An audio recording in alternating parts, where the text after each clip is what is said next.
உலகத்திலே கேடுகெட்ட பயலுக யார்றா அப்படின்னு கேட்டோம்னா, கேட்கிறவன பொறுத்து பதில் வரும். இந்தியால நம்ம கேட்டோம் அப்படின்னா, இந்தியர்கள் எல்லாரும் இந்த பாகிஸ்தான் வீணா போனவன் தான். கருமம் பக்கத்துல வந்து தொலைச்சுட்டான். பிரிச்சு குடுத்ததே உருப்படா பிரிச்சு குடுத்துட்டாய்ங்க. பிரிச்சே குடுத்துருக்க கூடாது அப்படின்னு பின்னாடி இருந்து ஒரு சவுண்ட் வரும். இந்த மாரி வீணா போனது பாகிஸ்தான் பயலுக தான். மோசமான பயலுக. எந்த லிஸ்ட்லயும் வைக்க முடியாது. தீவிரவாதி, அதுக்கும் கீழ அதுக்கும் கீழ அப்படின்னு போய்க்கிட்டே இருக்க வேண்டியதுதான். அங்க உள்ள எல்லா பேர்லயும் தீவிரவாதி 10% பொழைச்சோம், தப்பிச்சோம் இருக்கிற அப்பாவிங்க இருக்கலாம். அப்படிப்பட்ட நாடு தான். சரி, நாட்டுல உள்ளவன் பூரா கெட்டவன். ஓகே. சிஸ்டம் எப்படி இருக்கு அப்படின்னு கேட்டா, அதுதான் பெரும் சிக்கல். எவன் அதிகாரத்துல இருக்காலும் அவனுங்களுக்கே தெரியாது. ராணுவம், நீதித்துறை, ஆளுங்கட்சி, எதிர்க்கட்சி, அங்க உள்ள மதக்குழுக்கள் இம்புட்டையும் தாண்டி பல மாகாணங்கள், பல இனக்குழுக்கள் கண்ட்ரோல்ல இருக்கு. சரி, 5 பேர் 5 திசையில உட்கார்ந்து ஆள்றாய்ங்க அப்படின்னு சொல்லுவோம்ல, அதுவும் கிடையாது. பல காலங்கள் அங்க அமெரிக்கா ஆதிக்கம் செலுத்தும். அமெரிக்கா ஆதிக்கம் செலுத்தக்கூடிய சில காலங்கள் சீனாவும் ஆதிக்கம் செலுத்தும். அதுக்கப்புறம் வளைகுடா மன்னர்களுக்கு இங்க இருந்து பெரிய அளவு பாதுகாப்புக்கு ஆட்கள் கிளம்பி போவாங்க. அடியாள் சப்ளை மாரி. இந்த மாரி எந்த லிஸ்ட் போட்டு எடுத்தாலும் அத ஒரு நாடுன்னு அங்கீகரிக்க முடியாது. ஆனா இந்தியாவ செக் வைக்கணும், நாளைக்கு லம்பாக்கு ஏதாச்சும் ஒண்ணுல வம்புளுக்க ஒரு ஆள் வேணும் அப்படிங்கிறதுக்காக வீணா போன அமெரிக்கா வளர்த்து விட்டதும் இந்தியா சுதந்திரம் வாங்கிருச்சு, இவளுகளுக்கு ஒரு செக் வைக்கணுங்கிறக்காக பிரிக்கும்போது இந்த மாரி விஷமத்தனமா பிரிச்சு போல பிரிட்டன் பண்ண சேட்டை, அத தொடர்ந்து அமெரிக்கா பண்ண சேட்டையால தான் இன்ன வரை பாகிஸ்தான் வண்டி ஓடிக்கிட்டு இருக்கு. இப்படி பாகிஸ்தான் வண்டி ஓடுறது இனிவரும் காலங்கள்ல முடியுமா அப்படின்னு கேட்டா வாய்ப்பில்லைங்கிற மாரி தான் சூழ்நிலைகள் வரும். அமெரிக்கா தன்னோட தேவைகள் ஒண்ணும் இல்ல. இவள காட்டிலும் பெரிய அடிமை, சூப்பர் அடிமை ஆப்கானிஸ்தான்ல செட் பண்ணிட்டோம். அவனுங்கள வச்சு ரஷ்யா, சீனா, இந்தியா அப்படின்னு பிராந்தியம் முழுக்க ஈரான் இஷ்டத்துக்கு செஞ்சுலாம் அப்படின்ட்டு ஒரு மைண்ட்ல அவர்கள் போறனால பாகிஸ்தானை கண்டுக்கிறதே இல்ல. அப்ப இவ்வளவு நாள் கிடைச்ச சப்போர்ட் கிடைக்காது. மன்னர் குடும்பங்களை பொறுத்தவரையும் இந்த பயலுக வந்து நம்மளை காப்பாத்தணும்னு தேவை கிடையாது. காரணம் நம்மளை காப்பாத்துறதுக்கு காசு அள்ளி வரைச்சா உலகத்துல உள்ள எல்லா பகுதிகள்ல இருந்தும் ஆட்களை ஹையர் பண்ண முடியும். பிரைவேட் ஆர்மி இப்ப கொடி கட்டி பறக்கக்கூடிய காலகட்டம். அதுல நம்பிக்கையான ஆட்கள் கிடைச்சா போதும் அப்படின்னு ஒரு சூழ்நிலைக்குள்ள டிராவல் ஆகும்போது நோ நோ அந்த ஸ்பேஸுக்கு ப்ராப்பரான உறவுகள் உள்ள சேனலா இருந்தா தான் தப்பிக்க முடியும். அதாவது இந்த மருந்து மாத்திரைகள்லாம் வாங்கக்கூடிய நாடு மாதிரி க்ளோஸா இருந்தா மட்டும்தான் தப்பிக்க முடியும் அப்படின்னு புத்திமதி யாரு சொன்னான்னு பார்த்தா இந்தியா சொன்னுச்சு.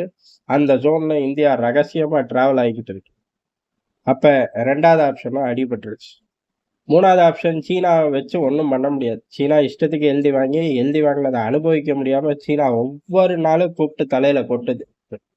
என்னோட இன்வெஸ்ட்மெண்ட்ட பாதுகாத்துக்க, என்னோட இன்வெஸ்ட்மெண்ட்ட பாதுகாத்து குடு அப்படின்னு. ஆனா வாய்ப்பே இல்லன்னு இவனுங்களுக்கும் தெரியும், அவனுங்களுக்கும் தெரியும்.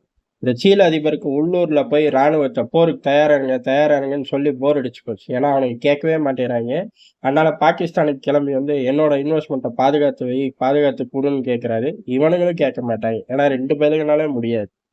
இப்படி சூழ்நிலை தாறுமாறா இறங்கி டிராவல் ஆகிக்கிட்டு இருக்கும்போது பாகிஸ்தானுக்கு அடுத்த சிக்கல் வருது. எங்க இருந்து அப்படின்னா அமெரிக்கால இருந்து தான். அமெரிக்கா பெரிய அளவுல வரும் நாட்கள்ல பாகிஸ்தான்ல வெச்சு செய்ய போகுது அப்படின்னு தெரிஞ்சு போச்சு. அதுல ஒரு பகுதியா எலான் மஸ்க் பாகிஸ்தானியர்கள் அப்படி இல்லாலே திருட்டு பயலுக, கொடூரமானவனுங்க, உச்சகட்ட திருட்டு பயலுக, தீவிரவாதிகள் அப்படிங்கிற அந்த முத்திரையை நோக்கி வண்டிய செலுத்த ஆரம்பிச்சிருக்காரு. எந்த விவகாரத்துல அப்படின்னா பிரிட்டன்ல சிறு குழந்தைகளோட பாலியல் தொல்லைகள், பாலியல் ரீதியான பிரச்சனைகள், அதாவது பாலியல் வன்கொடுமைகள், கிட்னாப்பிங் இந்த மாதிரி விஷயங்கள் அதிகமா நடக்குது. அதுவும் ஒரு கணக்கே இல்லாம வருட கணக்குல நடக்குது அப்படின்னு சொல்லி போட்டோட வச்சிருக்கார். சுமார் 16 ஆண்டுகளுக்கு மேல 1400க்கு மேல வெளிப்படையாவே தெரிஞ்சிருக்கு. ஆனா அந்த வெளிப்படையா தெரிஞ்சதுல எந்த நடவடிக்கையுமே பிரிட்டன் அரசாங்கம் எடுக்கல. அத கன்டினியூ பண்ணாம தடுக்கிறக்கான வேலைகளை செய்யல. இந்த பர்ட்டிகுலர் ஜோன்ல, அதாவது குழந்தைகள் சம்பந்தப்பட்ட வன்கொடுமை ஜோன்ல பிரிட்டன் பெரிய ஊழல் செஞ்சுக்கிட்டு திரியுது.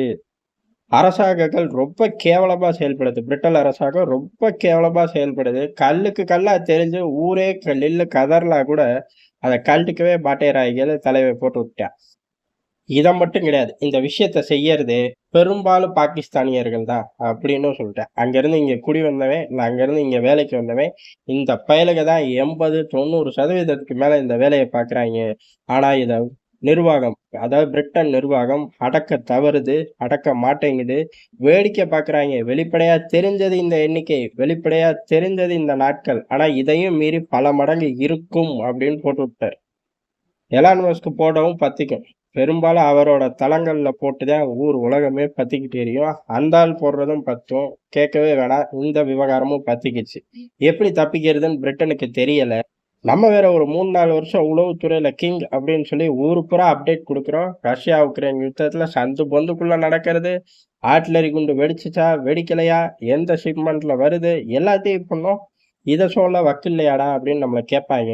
இப்பதான் சமீபத்துல பிபிசி பிரச்சனை பெரும் பிரச்சனையாகி அதை சமாளிச்சு மூடி வச்சிருக்கோம். இதுக்கு நடுவுல இந்த மனுஷன் இதை வேற கொண்டு வந்துட்டானா அப்படின்னு சொல்லி ஏறக்குறைய நிர்வாகம் பயந்துருச்சு, அரசாங்கம் பயந்துருச்சு. ஆனா பிரிட்டன் ஆச்சே என்ன செஞ்சிருப்பாங்க? ஒரே வரிதான், ஆதாரத்தை குடு, சேர்ந்து வேலை செய்வோம். யாரு? அமெரிக்கா போற இடத்துக்குலாம் பின்னாடி போயிட்டு அமெரிக்காவை காட்டிலும் கூட வாய் பேசுவாங்க. எல்லா விஷயத்துலயும், உளவுத்துறை விஷயத்துலயும் கேட்கவே வேண்டாம். பெரிய அளவுல வாய் பேசக்கூடிய ஆட்கள் ஆதாரத்தை இங்க போய் கெஞ்சிக்கிட்டு இருக்காங்க. இல்ல உலகத்துல எங்க நாட்டுல ஒரு காலத்துல சூரியனே அஸ்தமிக்காதுன்னு வாய் வேற. உள்ளூர்ல ஒரு பெரும் கொடுமை நடந்திருக்கு. அதுவும் பாகிஸ்தான்ல இருந்து வந்தவன் செஞ்சிருக்கான். பிடிக்க வக்கில்லையாடா அப்படின்னு அங்கேயும் இப்ப போர்க்கொடி தூக்க ஆரம்பிச்சிட்டார்கள். இந்த விஷயத்துல இருந்து பிரிட்டன் தப்பிக்குமா? கேடு கெட்ட பிரிட்டன் தப்பிக்குதோ கடந்து போதோ நமக்கு தேவையில்லை. ஆனா இதுல பிரைம் டார்கெட் பாகிஸ்தானியர்கள் அப்படின்னு ஒட்டின லேபிள் தான். இந்த லேபிள் அப்படிங்கிறது கண்டினியூ ஆகும். பாகிஸ்தானால எங்கேயுமே போயிட்டு வர முடியாது. பொதுவாவே போக முடியாது. நம்ம விவகாரத்துல தான் வாய் முடிக்குவாங்க. அவனுங்க சைட்ல ரொம்ப சேஃப் ஜோனா, தீவிரவாதியா இல்லையான்னு இவனுங்களை ஃபுல்லா செக் பண்ணி தான் உள்ள விடுவாங்க. ஆனா இனி வருங்காலங்கள்ல உள்ளேயே விட மாட்டாங்க. எதுக்கு கரும ரிஸ்க்? ஏற்கனவே மத்திய கிழக்குல பத்தி விடுறாங்க. ஏய் இவன் வேலைக்குன்னு வரதே இல்ல, வேலைக்கு வந்துட்டு பிச்சை எடுக்கிறான், அதையும் மீறி சுத்தி பார்க்க வரேன்ட்டு வேலைக்கு போறா. அப்படி வேலை பார்க்குற இடத்துலயும் சொல்லிக்காம கொல்லிக்காம ஓடி போறாங்க, இல்ல திருடுறாங்க, எல்லா சேட்டையும் பண்றாங்கன்னு மத்திய கிழக்குல பெரிய அளவுல ஆட்கள் எடுக்கிறதையே விட்டுட்டார்கள். அதே மாதிரி அவனுங்களே விட்டாங்க. தப்பிச்சோம் பொழைச்சோன்னு அவனுங்களே விட்டுட்டு ஓடும்போது ஏற்கனவே நம்ம தேவையெல்லாம் விட்டு தொலைச்சோம். இனி வருங்காலங்கள்ல சுத்தமா இந்த பயலுகளை எடுக்கக்கூடாது அப்படின்ட்டுருவாங்க. பாகிஸ்தான் நாடும் சிக்கல், பாகிஸ்தானியர்களும் சிக்கல் அப்படிங்கும்போது அந்த நாடு ஏற்கனவே விழுந்து உடைஞ்சு நொறுங்கி போய் தான் கிடக்கு. மேற்கொண்டு நொறுங்கும், மேற்கொண்டு விழுகும். ஆனா அடிக்கிற அடி அன்னை அமெரிக்கா கிட்ட இருந்து வரனால யாரும் காப்பாத்த போறது கிடையாது.